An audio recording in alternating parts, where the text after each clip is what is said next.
Al otro lado ya tenemos a Adrián Zelaya, como cada 15 días, desde ECAIS Center, para acercarnos a asuntos económicos de nuestras fronteras y también del resto del planeta. Adrián, Egunon. Hola, Egunon. Egunon, bueno, un tema del que ya comentamos algo en su momento, que era la competencia del acero, China, el supuesto dumping y la situación, ¿no? En un país como el nuestro, pues delicada de nuestro sector, ¿no? De fabricación del acero. Y bueno, pues un poco de todo lo que se ha dicho desde aquí sobre cuál está siendo realmente pues el funcionamiento de China a este nivel, el nivel de competencia, ¿no? Sí, bueno, parece que los datos se van depurando poco a poco, ¿no? Sobre lo que ha acontecido, lo que ha sucedido alrededor de la planta de ACB, Mm. después de las primeras semanas con un bombardeo, digamos, mediático alrededor del concepto de dumping, un dumping que parecía que lo explicaba todo. Bueno, poco a poco vamos viendo que en esas diferencias de precios con China, que se aludían de un 20 o un 30%, hay muchos otros factores. No parece que el concepto de dumping es un concepto tanto ambiguo, se interpreta de distintas formas, Mm. pero desde luego no hay dumping en el sentido más clásico en cuanto a que China esté vendiendo aquí más artificialmente más barato que en China. O sea, el dumping se Eso, entiende como que estoy vendiendo por debajo de los costes de producción, ¿no? Eso sería, bueno, sí, entre comillas. esa es Mm. una versión, pero desde el punto de vista de lo que afecta al comercio internacional se suele entender que estoy vendiendo a efecto internacionalmente, digamos, para atacar a la competencia. Mm. Ahora estoy vendiendo artificialmente por debajo de lo que vendo en mis mercados, en otros mercados, en mi mercado natural, digamos, ¿no? Vale. Mm. Y eso desde luego no está sucediendo, ¿no? Parece que eso no existe, ¿no?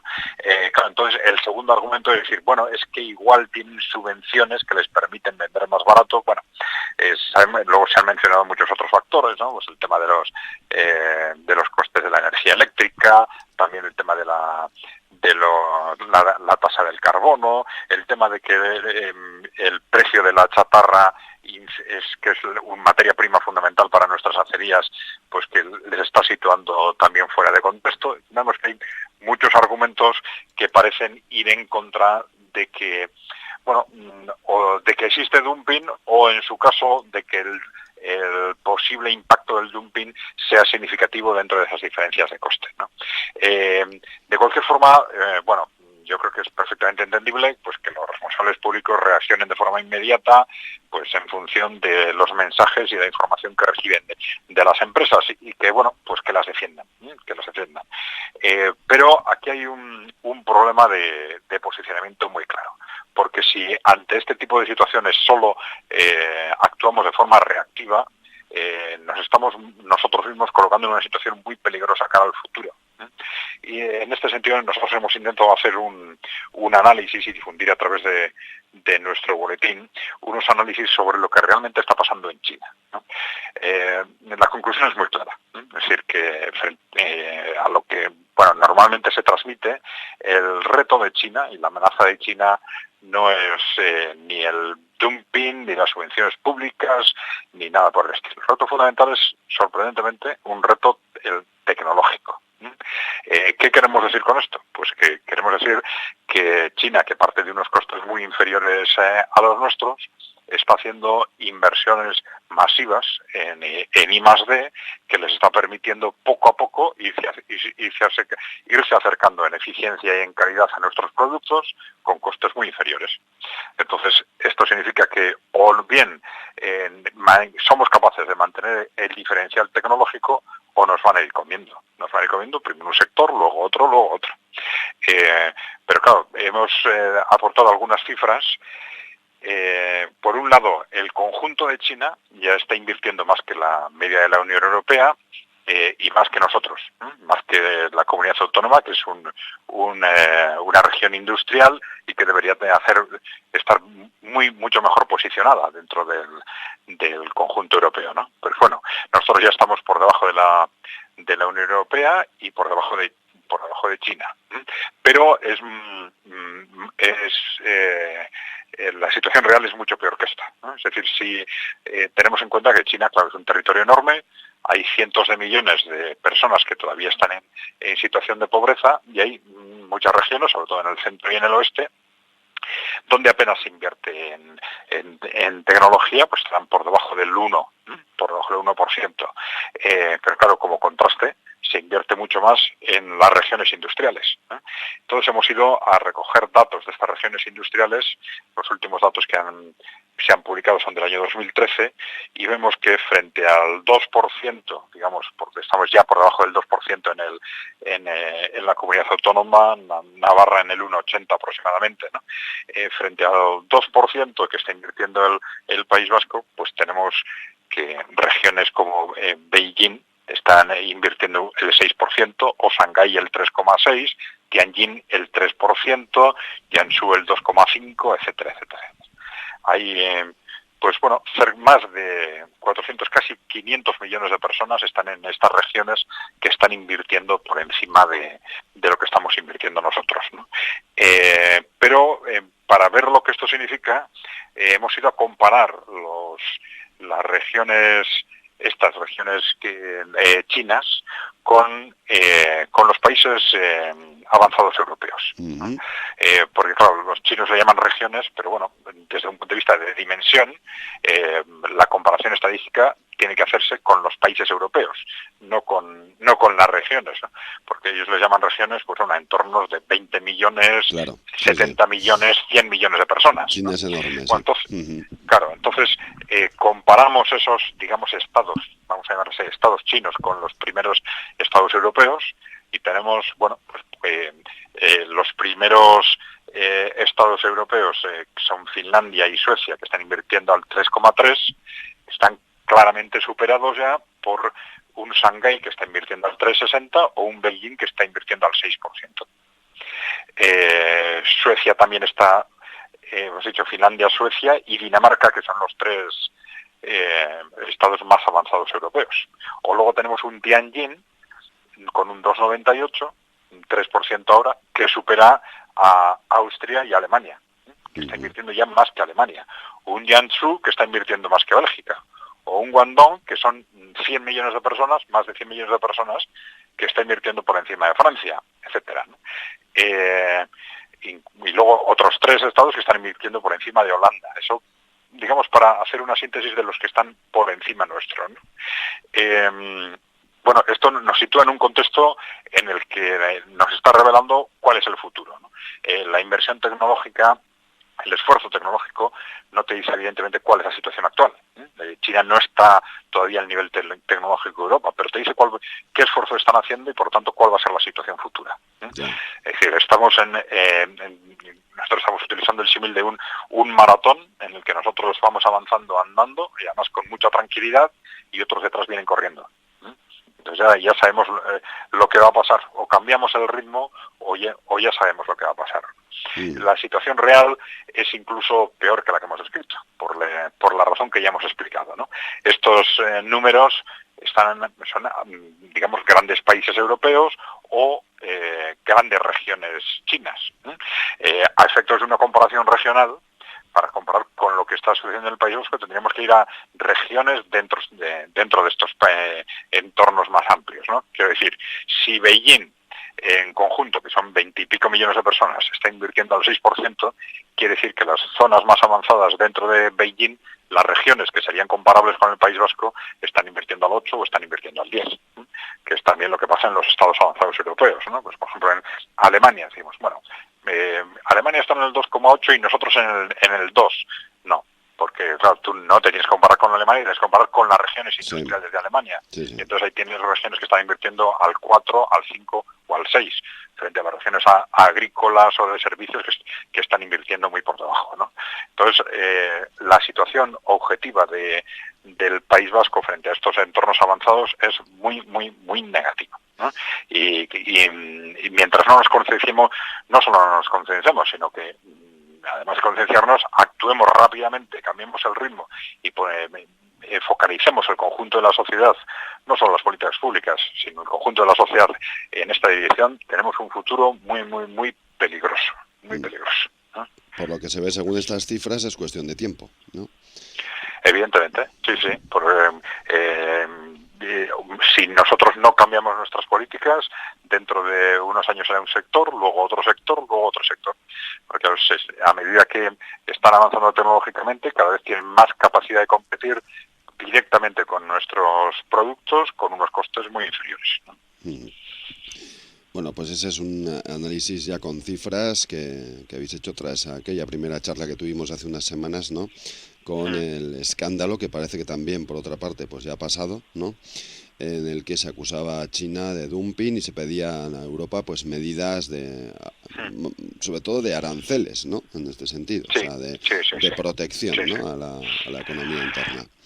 Sí, hay procedimientos iniciados, vamos a ver qué es lo que dan de sí, pero bueno, en principio, objetivamente, si es que se identifica una situación como de dumping, seguramente iba a ser por unas cantidades pequeñas que no iban a compensar en absoluto una parte significativa de los diferenciales de costes que tienen las acerías vascas, ¿no?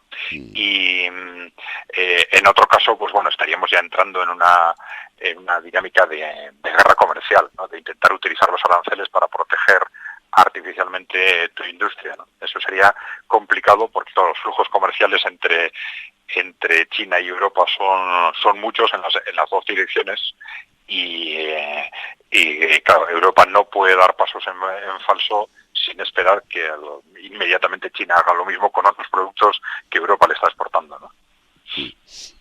Bueno, hablábamos también de este otro tema. Ya tenemos las cifras de febrero del Euribor, que bueno, pues son en este caso negativas en 8 centésimas. Parece que en marzo, los días que llevamos de marzo, sigue la misma dinámica, sigue la misma tendencia de seguir pues en cifras negativas y más bajas que las actuales, ¿no? Incluso pues en 20 y tantas centésimas creo que he leído que estaba ya el Euribor. Bueno, ¿por qué? Por una parte, Adrián, y por otra, ¿qué puede suponer en la práctica esta tendencia de que, bueno, pues el Euribor tan alto que estuvo en su momento, ¿no? Pues esté ahora en unas cifras tan bajas? Bueno, yo creo que esto es una consecuencia de las políticas que se están desarrollando en el ámbito monetario desde el estallido de la crisis, ¿no? Bueno, antes también, ¿no? Es decir, en el propio origen de la crisis están políticas monetarias excesivamente expansivas, ¿no? Entonces estalla la crisis y lo que hacemos es, bueno, un instrumento de expansión monetaria que tiene que ser un instrumento coyuntural, intentar utilizarlo estructuralmente para evitar que el sistema financiero estalle. Entonces se adoptan medidas que desde el punto de vista de lo que es la economía real no tienen éxito, pero se continúa, ¿no? Se van bajando los tipos de interés, no se reactiva la economía, se siguen bajando, llega una situación límite con los tipos en cero, pues tampoco se soluciona el problema. Bueno, entonces ahora estamos ya en una situación, digamos, totalmente descolocada de la política monetaria en su conjunto, ¿no? Claro, hay que tener en cuenta que el tema de los tipos negativos funciona en cuantías muy limitadas, ¿no? Quiere decir que a partir de no es que ahora pueda empezar a funcionarse con tipos negativos y que podamos continuar bajando lo que sea necesario, digamos, hasta reactivar el crédito, etcétera, ¿no? Porque hay barreras muy claras que son los depósitos, ¿no? Es decir, los ahorradores, sí, que no están, digamos, jugando a riesgo, dicen, bueno, yo tengo unos depósitos en una determinada entidad financiera, puedo admitir, tiene sentido que me estén cargando un interés negativo. Bueno, en la medida en que interprete que ese interés negativo es, digamos, una compensación por el servicio que recibo, ¿eh? Es decir, bueno, ahí hay unas comisiones, el que yo deje unos recursos en una entidad financiera, bueno, de hecho me están prestando un servicio, ¿no? Si yo no tengo una expectativa de, en principio, de rentabilidad, yo soy un depositante en sentido estricto, lo que quiero es tener mi dinero en algún sitio seguro, ¿no? Y sin más, bueno, pues simplemente por esa seguridad y por los servicios de gestión de pagos, etcétera, pues bueno, eso puede tener, lo lógico sería que eso, como ya utilizan los bancos ese argumento, pues bueno, que eso se gestiona a través de comisiones, no a través de intereses negativos, ¿no? Pero bueno, es decir, suponiendo que yo estoy dando ese servicio de gestión de depósitos, sí, pues bueno, te cargo un pequeño interés negativo. Eso la gente lo podría aceptar, ¿no? Pero tiene un límite muy claro, ¿no? En el momento en que ese interés negativo pues supera una cuantía muy limitada, pues empiezan los ahorradores empezarán a sacar depósitos, evidentemente, ¿no?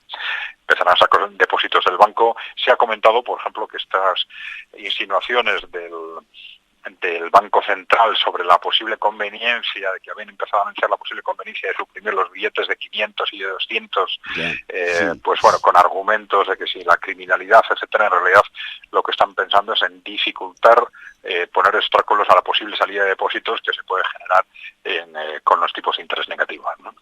Es decir, por un lado, este tipo de medidas, bueno, favorecen, el objetivo fundamental es favorecer a la banca de inversión, es decir, permitir a los grandes bancos que están destinando grandes recursos a la especulación, pues bueno, captar recursos muy baratos, invertirlos en deuda, invertirlos en derivados financieros, etcétera, y obtener así resultados para compensar las pérdidas en otros ámbitos. Este está siendo básicamente el juego de estos últimos años, ¿no? Pero claro, estamos ya en una situación límite desde el punto de vista de los tipos de interés. Ya, pues bueno, en fin, parece que la tendencia de marzo sigue siendo a la baja, un poquito a poco a la baja. Iremos viéndolo porque también, en fin, más allá de los grandes inversores y de las grandes fortunas, pues hay mucha gente también que depende de su hipoteca, ¿no? Y claro, quienes no tienen ahora mismo las famosas cláusulas suelo, en principio se verían afectados también, ¿no? Por esta bajada del Euribor. Sí, están empezando a establecerse cláusulas suelo con respecto a los intereses negativos, nuevas cláusulas suelo, pero bueno, efectivamente, los que están afectados por hipotecas se están beneficiando también artificialmente de estos tipos tan bajos. ¿Esto es correcto? Bueno, pues parece difícil decirle a alguien que está pagando una hipoteca que eso no es correcto, pero yo creo sinceramente que no lo es. Es decir, con eso no se está discriminando a quién puede pagar y a quién no, a quien tiene muchos recursos y a quien no los tiene, al que ha recibido sus intereses para una vivienda habitual o para una vivienda de lujo o para un préstamo especulativo. Es decir, el objetivo fundamental, como ya digo, es beneficiar a la banca de inversión. Y digamos, de paso, hombre, pues si se benefician algunas personas que están a costa de la banca comercial, que están, digamos, pagando su hipoteca, pues tampoco pasa nada, ya, digamos. Hombre, pero se hace raro claro, devolver... eso es un derroche de recursos impresionante, claro, para el conjunto de la sociedad. Se hace raro devolver menos dinero del que te dejaron, pero también es cierto que, claro, por otra parte, pues ha habido temporadas en las que han sido intereses cuantiosos, ¿no? Los que ha habido que pagar, dependiendo de cómo estuviera el Euribor. Además, una herramienta en la que, pues en fin, un cliente no tiene ningún tipo de decisión, ¿no? Sobre si sube o baja el Euribor, claro. Sí, esto está haciendo mucho daño digamos, a la actividad comercial de la banca, la actividad tradicional de depósito y crédito, ¿no? Y les está incentivando, está beneficiando a los que participan activamente, pues como hemos dicho antes, en la banca especulativa. Es decir, que cogen recursos muy baratos, pues recursos al cero, recursos incluso con tipos de interés negativo y los invierten en deuda pública al 3, o en banca especulativa, ¿no? O en inversiones especulativas. Bueno, un último asunto, aunque sea un apunte breve. Parece que finalmente habrá ley municipal. Hay un acuerdo importante entre PNV y Bildu. Bueno, ¿qué puede suponer a nivel económico esto? Bueno, yo creo que es importante que ese acuerdo se produzca para diferenciar las políticas que en este ámbito se están desarrollando en el País Vasco, que responde también seguramente desde un punto de vista económico a un contexto distinto, ¿no? Es decir, en España ha habido una preocupación, una obsesión, digamos, con la deuda pública y con el déficit, en concreto con déficits en los que estaban incurriendo en entidades locales, y entonces la decisión no demasiado sofisticada ha sido, pues hay que recortar gastos como sea, si para eso tenemos que quitarles competencias a los ayuntamientos, se las quitamos, y plum, plum, y han ido por ahí. Sí. Claro, en nuestro contexto es muy distinto, porque no tenemos sobreendeudamiento, tenemos un sobreendeudamiento muy limitado, muy moderado, y nuestro objetivo fundamental desde el punto de vista económico es tener entidades locales eficientes y activas, sobre todo en un tejido en el que las pequeñas y medianas empresas son muy importantes, como el nuestro. La dinamización de las entidades locales desde un punto de vista económico es muy importante, ¿no? En los dos sentidos, desde el punto de vista de los dos sentidos claves, desde el punto de vista económico, ¿no? Desde el punto de vista de autonomía de financiación para la prestación del conjunto de sus servicios y capacidad, este es un tema importante también, de que se reconozca directamente competencia para actividades de desarrollo económico, ¿no?